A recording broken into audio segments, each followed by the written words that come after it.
Hello, little house friends. I'm Laura Ingalls Gunn, and this is Lessons with Laura. This week, we're going to be taking a look at the first 4 years, written by Laura Ingalls Wilder and published in 1971.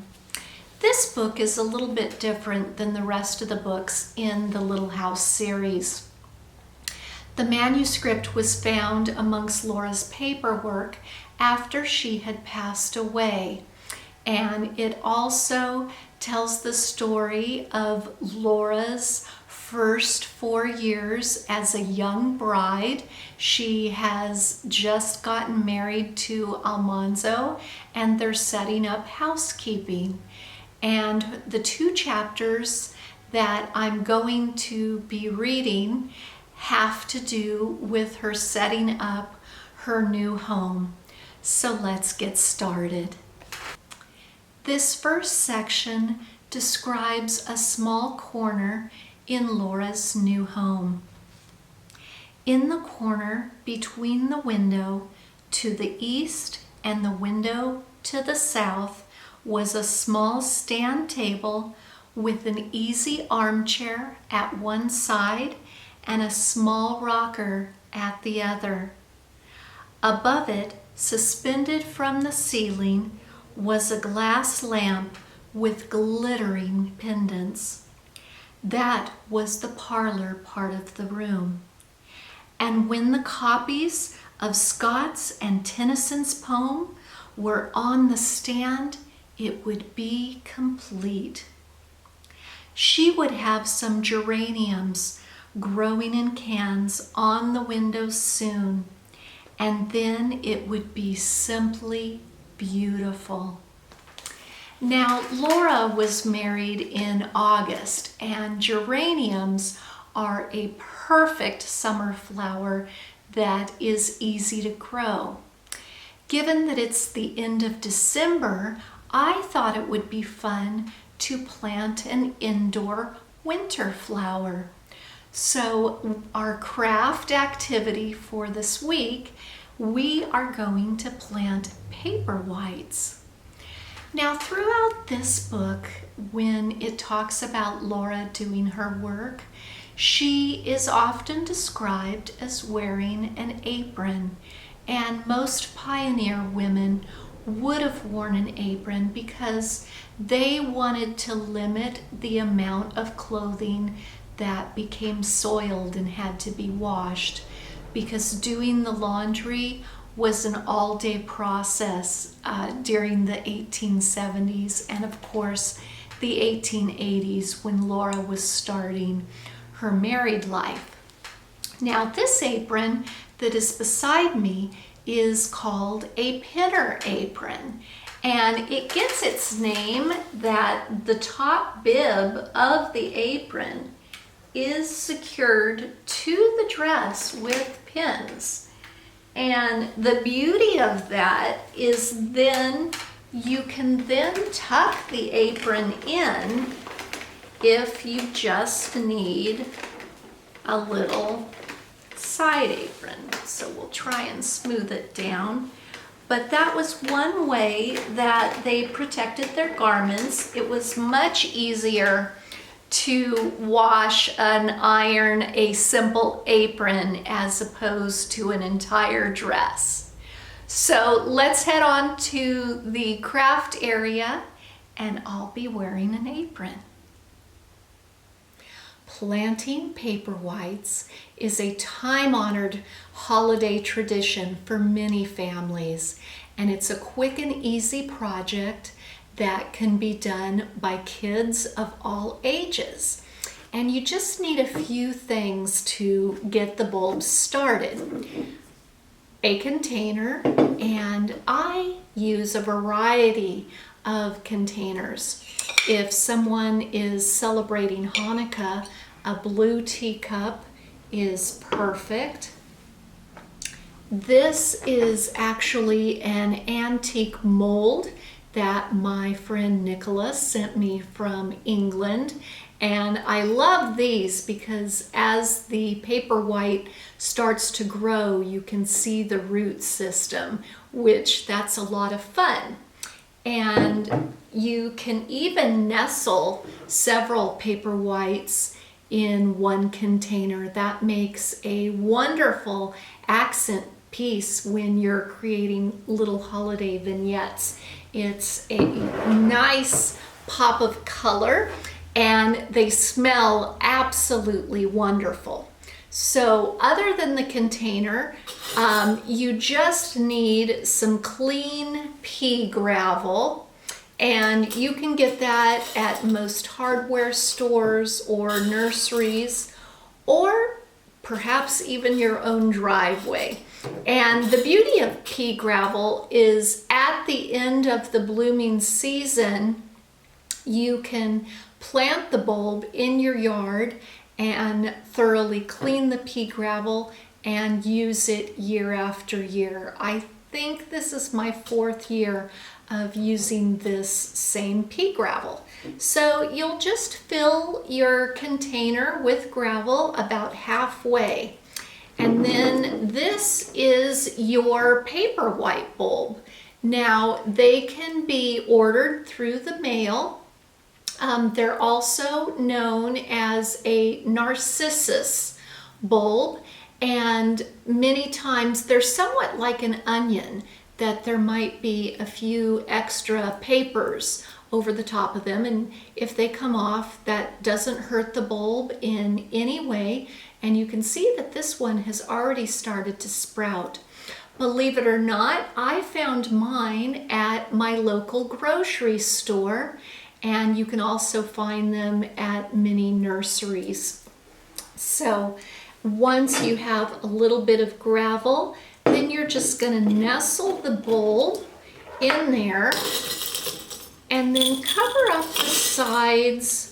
You don't have to fully immerse the bulb, just so you want to make sure the bulb is secure.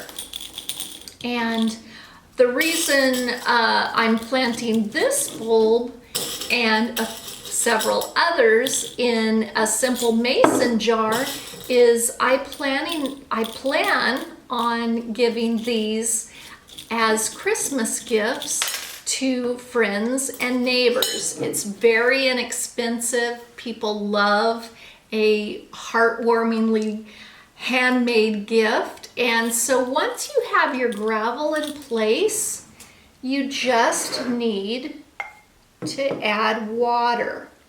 And the thing about forcing bulb flowers is you only want to add water to the bottom of the bulb. If you happen to immerse the bulb, what will happen is the bulb will rot. So you see how you can't even really see the water in here unless I tip the cup forward. Because again, you just want the water level at the bottom of the bulb. So I actually filled a little bit too much water in this container. I'll empty it out.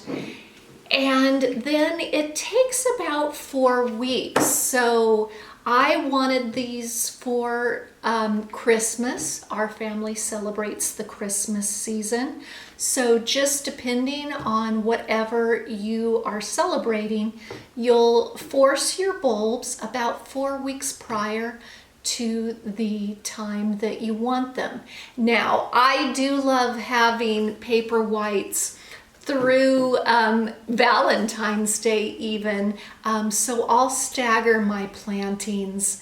I'll add a few next week and the week after so that I will have blooms through Christmas, New Year's, and even Martin Luther King, possibly Valentine's Day. So let me know if you plant any holiday paper whites, and I hope you enjoyed this project. In this next segment, the holidays are swiftly approaching, and of course that's something that we can all relate to, as Thanksgiving is almost here. And Laura and Manley are newlyweds. They have a very meager income, so they are a bit concerned, and this is what they decide to do. The holidays were near, and something must be done about them. The Boast and the Ingalls families had spent them together whenever they could. Thanksgiving dinner was at the Boasts. Christmas dinner was at the Ingalls home.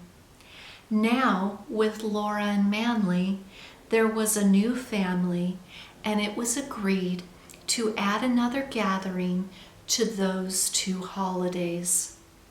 New Year's should be celebrated at the Wilders. Christmas presents were hardly to be thought of, the way that the crops had turned out. But Manly made hand sleds for Laura's little sisters, and they would buy Christmas candy for all. For themselves, they decided to buy a present together, something that they both could use and enjoy. After much studying of Montgomery Ward's catalog, they chose to get a set of glassware. You know, in pioneering times, they often did not have the big weddings and receptions that they have today. So when setting up a home, they didn't have a lot of cups and saucers and plates. So it's easy to understand why they would have wanted to add these things, since they were going to be hosting a party in their home. They probably had only had one cup and one plate for each of them up to this point, but having company soon arriving necessitated the purchase of more glassware. And the reason why they needed to purchase glassware is, unlike our modern day paper cups and plastic plates, that wasn't really an option in pioneering times. This past weekend, I attended a picnic with the Dallas-Fort Worth Costumers Guild. And you know, today we probably don't think too much about bringing breakable china and glassware along. But in keeping with the theme, I actually packed some of my very best china dishes, and I'd like to share how I arranged all of that with you. And I hope you'll keep on enjoying these videos. I have links to other projects, including caring for your paper whites, down below. All you have to do is click more in the description box. And if you enjoyed the video, I'd love a thumbs up or hit the subscribe button. And as always, you are more than welcome to leave a comment.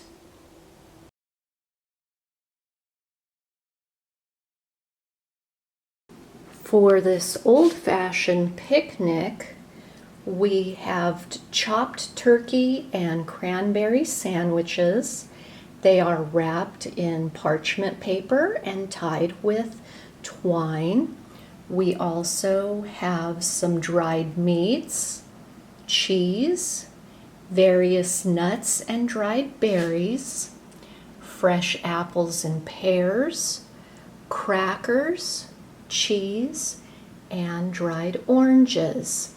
And while it perhaps seems counterintuitive to take china and silver on a picnic, during the Victorian era and even earlier, that very much would have been the style of picnicking that they would have done.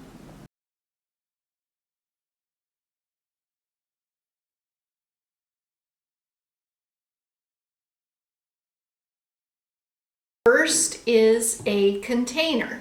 Now this is just a smart,